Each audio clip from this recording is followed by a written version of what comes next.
fellow countrymen and women.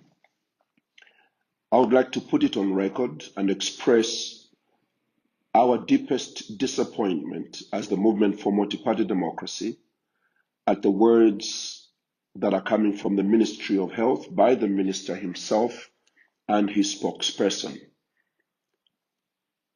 We are disappointed deeply in the words of the Minister, disappointed deeply by the response and the behavior of the Ministry of Health to one specific request we made to government on behalf of the Zambian people concerning the COVID-19 vaccine.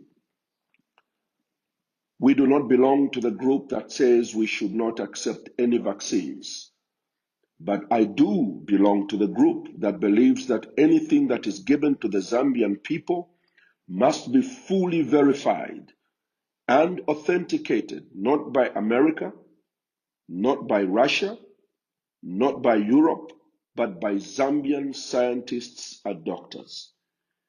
Zambia is not going to be receiving vaccines that we don't even know what is contained in them. We are a sovereign state. I want to speak to the minister that we shall not be intimidated by that approach. My disappointment comes from the fact that time has come for our colleagues in government to respect every Zambian, whether he is former president, former vice president, former minister, or former nothing. But as long as he's a Zambian and expresses a patriotic position as he speaks on the behalf of the Zambian people, I know we are Africans. I know we are Africans with our mouths open to receive anything that comes from any part of the world, and it's fed to us. But not all of us Africans are like that. Some of us believe in our integrity as a nation, the sovereignty of our country, and the fact that we are an interdependent community and global community. We can get things from anywhere, but we have the right to satisfy our people that the vaccine you are taking is a safe vaccine. And by government, through the Minister of Health, getting angry at the statement I made, raises many questions. First of all, Mr. Chitalu, Dr. Chitalu, respect your colleagues, respect us, respect me. I have a history in this country as a leader for 44 years, as a church leader in a Christian nation with biblical concerns about certain activities that are going to come about as a result of this COVID-19. As a former vice president, I understand the obligation of government to explain every step we take to the people of the country. It's not easy to be in government. You can't just threaten us into taking a vaccine without you doing your homework, which is to verify, authenticate, and convince the Zambian people that this vaccine is safe. That's not asking for too much. Don't insult us by an attitude of making us look like we are doing politics. Politics, this is patriotism, insisting that the Zambian people are given the right stuff.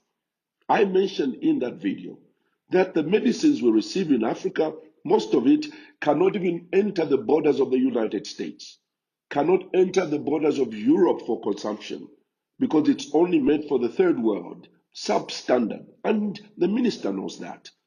And the best way for us to get out of this situation is to protect ourselves and our people.